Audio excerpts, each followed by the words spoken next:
ગુજરાતી ભાષામાં તાજા સમાચાર, દૈનિક અપડેટ્સ, હાલની ઘટનાઓ. હમણાં જ સબસ્ક્રાઇબ કરો અને નવા સમાચાર પામો. કાંકરેજી મામલતદાર કચેરીમાં કોંગ્રેસ પાર્ટી દ્વારા એસઆઈઆરની કામગીરીમાં ફોર્મ નંબર 7 બાબતને લઈ આવેદનપત્ર. સમગ્ર દેશમાં અને ગુજરાત સહિત તમામ જિલ્લામાં ભારતીય ચૂંટણી પંચે એસઆઈઆરની કામગીરી હાથ ધરવામાં આવી છે, ત્યારે કાંકરેજ વિધાનસભા બેઠક પર કોંગ્રેસના ધારાસભ્ય અમૃતજી ઠાકોર અને કાંકરેજ તાલુકા કોંગ્રેસ સમિતિ પ્રમુખ ગોપાળસિંહ સોલંકી સાથે મોટી સંખ્યામાં કોંગ્રેસના કાર્યકરો દ્વારા ફોર્મ નંબર 7 બાબતને લઈ કાંકરેજ તાલુકા મામલતદાર વિજયભાઈ ચૌધરીને આવેદનપત્ર આપ્યું હતું અને ભારતીય જનતા પાર્ટી સામે ગેરરીતિના આક્ષેપ લગાવ્યા હતા. અને જો કે રજિસ્ટ્રેશન ઓફ ઇલેક્ટરલ્સ રૂલ્સ 1960ના રૂલ 13(2), 15(1)(b), 17, 19, 20 અને 21 એનું પાલન ન કરી ગુજરાત રાજ્યના સામાન્ય મતદાતાઓને મત અધિકારથી વંચિત રાખવા બાબતને લઈ કાંકરેજ ધારાસભ્ય અમૃતજી ઠાકોરે તંત્રના અધિકારીઓને ભારતીય જનતા પાર્ટીની મિલીભગતથી 2700 જેટલા 7 નંબરના ફોર્મ ભરવામાં આવ્યા હોવાનું જણાવ્યું હતું. જોકે નામદાર સુપ્રીમ કોર્ટ દ્વારા લાલબાનુ હુસેનના કેસમાં જણાવેલ છે કે જો કોઈ વ્યક્તિનું નામ પહેલેથી જ મતદાર યાદીમાં હોય તો તે ભારતીય નાગરિક છે તેવી ધારણા કરાવવી જોઈએ અને કાંકરેજ વિધાનસભાના વાંધાઓને ફોર્મ 11 મુજબ જાહેર જનતા માટે પ્રસિદ્ધ કરવા જોઈએ અને આધાર પુરાવા વગર ફોર્મ 7 મુજબ વાંધા અરજી રજૂ હોય તો તે અરજીઓ દફતરે કરવામાં આવે અને વાંધેદારો વિરુદ્ધ ફોજદારી રાહે કાર્યવાહી કરવામાં આવે તેમજ તમામ મતદારોના નામ મતદાર યાદીમાં સમાવિષ્ટ કરવામાં આવે તેવી માંગ કરી હતી.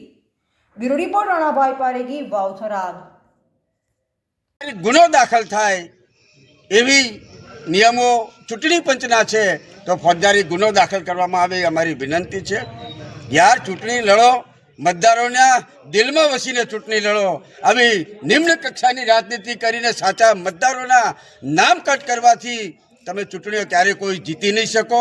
મતદાર ખૂબ હોશિયાર છે અને મેં ફરી કહું છું કે મતદારોના સર્વ સમાજના દિલમાં ઉતરો, એની દિલની વેદના સાંભળો અને વેદના સાંભળીને એનું કામ કરો. બાકી આવા ખોટા નિમ્ન કક્ષાની રાજનીતિઓ કરી અને તમે કાંકરેજ વિધાનસભાના મતદારોને ક્યારેય દબાઈ નહીં શકો અને એ તમારો પ્રયાસ અમે ક્યારેય સહન નહીં કરીએ. અને સમય આવે, યોગ્ય જવાબ નહીં મળે તો વિશાળ સંખ્યાની અંદર જ્યાં પણ અધિકારી કક્ષાએ જવું પડશે ત્યાં અમે સૌ જઈશું, એની પૂરી ખાતરી આપીએ છીએ. આની અંદર કોઈ કાસ્ટને ટાર્ગેટ બનાવવામાં આવે છે ખરા? મને માહિતી જ નથી મળી કે આ નમૂના નંબર 7 કઈ સમાજના ભરાયા છે એવી તાલુકા કક્ષાએથી માહિતી જ નથી મળતી, જિલ્લા કક્ષાએથી માહિતી નથી મળતી. તમને નવાઈ લાગશે કે પુરવઠા અધિકારી ને 28 તારીખે મેસેજ કરું છું, મારો કોલ ઉપાડ્યો નહીં એટલે હું ટેક્સ્ટ મેસેજ કરું છું કે આપે મારો કોલ ઉપાડ્યો નથી તો કાંકરેજ વિધાનસભા મત વિસ્તારમાં નમૂના નંબર 6, 7 ને 8 કેટલા આવે છે તેની PDF ફાઇલ મને મોકલો. રણનીતિ તો જુઓ. 1 તારીખે એ રિટાયર થાય છે, 31 તારીખ સુધી મને કહેશે કે સાહેબ આજ મોકલું, કાલ મોકલું, આજ મોકલું, કાલ મોકલું. અને 1 તારીખે રિટાયર થઈ ગયા પછી ફરીથી અમને કચેરીમાંથી એવું કહેવામાં આવે છે કે હવે નવા પુરવઠા અધિકારી આવે ને એમની સિગ્નેચરથી તમને માહિતી મળશે.